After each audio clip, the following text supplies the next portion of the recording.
सुरुवात करण्यापूर्वी काही सूचना द्यायच्या आहे. अटलजींबद्दल ऐकून खूप होतो की व्यक्तिमत्व असं आहे, पण कधी इंटरॅक्शन करण्याचं म्हणजे नेटवर कधी गेलो नाही, काही नाही. पण ह्या कॉम्पिटिशनच्या माध्यमातून मी नेटवर खूप सर्च केलं आणि नंतर खूप इन्स्पिरेशन भेटली. तर जी काही इन्स्पिरेशन भेटलेली, जे काही किस्से ऐकलेले ते लिहिण्याचा प्रयत्न केला. प्लीज ऐका.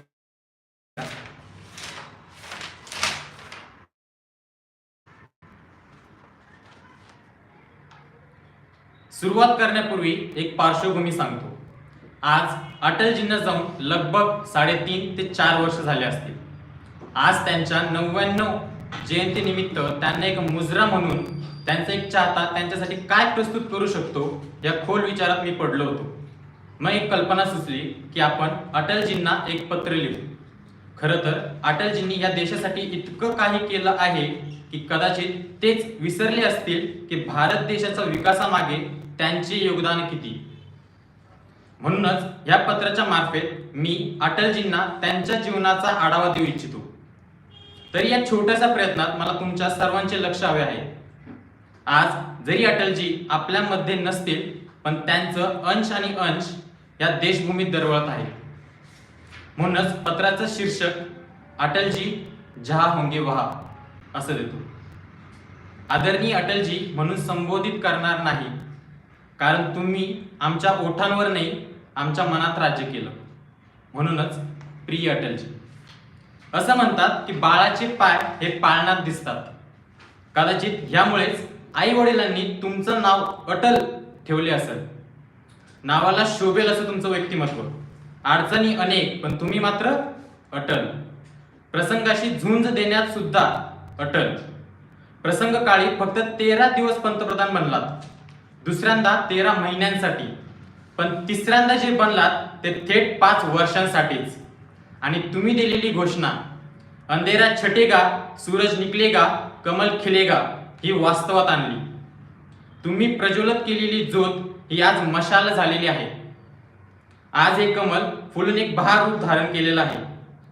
अटलजी, तुम्ही संसदमध्ये 50 वर्ष, राज्यसभेत 2 वेळेस आणि लोकसभेत 10 वेळेस निवडून आलात. तुमचा याच जिद्द, चिकाटी, महत्वाकांक्षेमुळे दिल्लीत सदैव अटल हे स्मारक उभारण्यात आलं. आज सर्व गोष्टींमध्ये जर व्यक्ती पारंगत असेल तर त्याला अष्टपैलू व्यक्तिमत्व म्हणण्यापेक्षा अटल पैलू म्हणणे वावगं ठरणार नाही.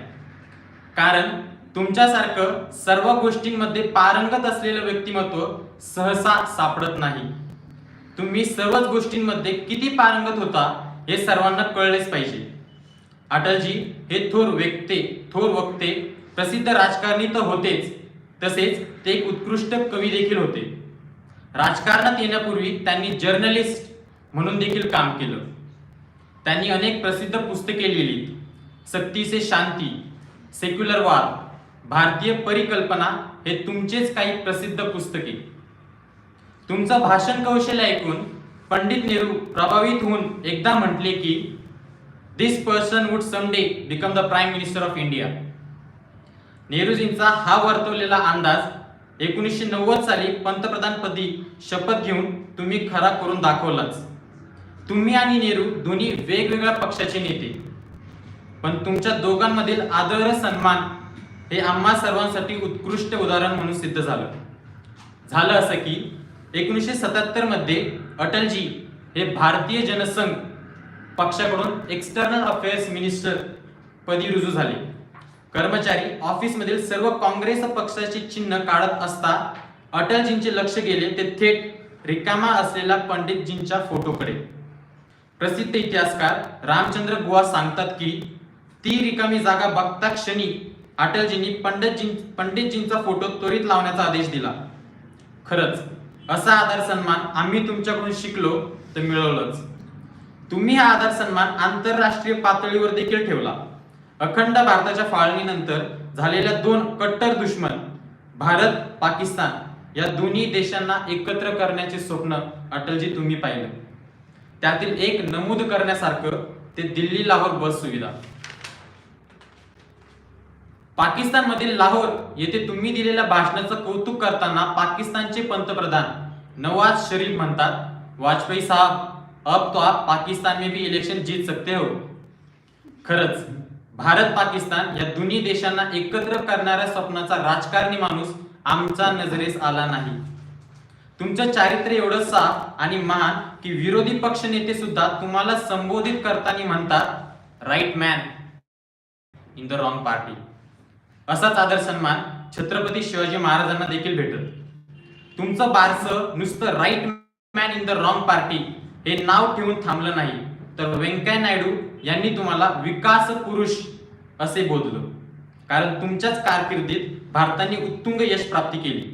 गोल्डन क्वाड्रिलॅटरल, चंद्रयान-1, भारतीय संचार निगम लिमिटेड असे इत्यादी प्रकल्प तुमच्या कारकिर्दीत रुजू झाले. विरोधी पक्ष नेते मनमोहन सिंग तुम्हाला भीष्म पितामह अशी उपमा देतात.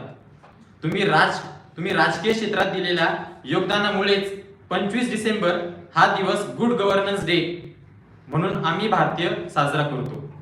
तुमची कार्यशैली व तुमचं कर्तृत्व इतकं महान की भारतरत्न पुरस्काराने सन्मानित करण्याच्या वेळी सन्मान तुमचा नव्हे, तर सन्मान त्या भारतरत्न पुरस्काराचा झाला असेल. अनेक क्रांतिकारांना लाजवेल अशी तुमची कार्यशैली. पुढे जाऊन तुम्हाला पद्मविभूषण, सर्वश्रेष्ठ संसद आणि बांगलादेशला स्वातंत्र्य मिळवण्यात तुमचा सिंहाचा वाटा म्हणून बांगलादेश सरकारने friends of the Bangladesh liberation war award ह्या पुरस्काराने तुम्हाला सन्मानित केले. एका व्यक्तीचं देशावरती किती प्रेम असू शकतं हे तुमच्याकडून शिकावं. देशासाठी तुम्ही आजीवन अविवाहित राहिला. याचं उत्तर देताना तुम्ही म्हणता, मैं अविवाहित हूं पर कुवारा नहीं हूं. कारण तुम्ही एक मुलगी दत्तक घेतली होती. तिचं नाव नमिता भट्टाचार्य. हिंदू परंपरेनुसार मृत्यूनंतर पुरुषाला अग्निदान देण्याचा हक्क असतो, परंतु तुम्हाला अग्निदान दिला तो तुमच्याच दत्तक घेतलेल्या लाडक्या लेकीनं. म्हणजे येताना स्त्रीरूपी आईच्या पोटातून आणि जाताना स्त्रीरूपी लेकीच्या हातून अग्निदान भेटणं असे परमभाग्य तुमच्या नशिबी आलं. कोणत्याही दुसऱ्या नेत्याच्या नशिबात असं भाग्य वाटायला आलं नसावं. जर तुम्ही राजकारणात गेला नसता तर नक्कीच अटलजी तुम्ही एक महान कवी बनला असता. कविता तर तुमच्या नसानसांमध्ये वाहती. एकदा मृत्यूशी झुंज देताना तुम्हाला एक कविता सुचली.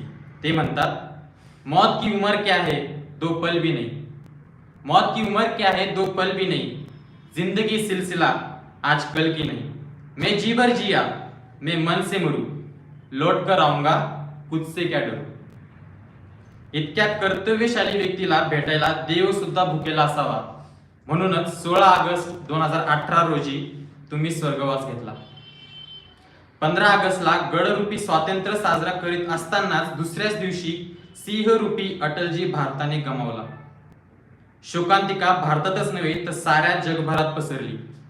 देशातल्या प्रत्येक व्यक्तीनं शोकाकुळ व्यक्त केलं.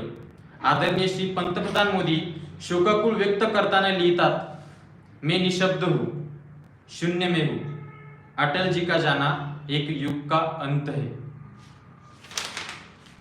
आज त्यांच्या जयंतीनिमित्त आपणही आपल्या जीवनात सदैव अटल राहण्याचा प्रयत्न करू. अटल पैलू बनण्याचा देखील प्रयत्न करू. त्यांच्या जयंतीनिमित्त नक्कीच त्यांच्यातील एक गुण आचरणात आणून त्यांना खऱ्या अर्थाने ट्रिब्यूट देऊ. आपल्या दैनंदिन जीवनात अजून थोडा परिश्रम करू, थोडा अजून जास्त अभ्यास करू, जेणेकरून आपणही म्हणू, कमल खिलेगा खिलकर उभरेगा, पीएसएल का हर विद्यार्थी पढ़ेगा, पढ़कर यूपीएससी एनडीए का रेकॉर्ड तोडेगा. असा माफक आशावाद व्यक्त करून हे पत्र अटलजींना समर्पित करून आणि तुम्ही सर्वांनी लक्ष दिल्याबद्दल आभार मानून हे पत्र संपवतो. अटलजी जहाँ होंगे वहाँ.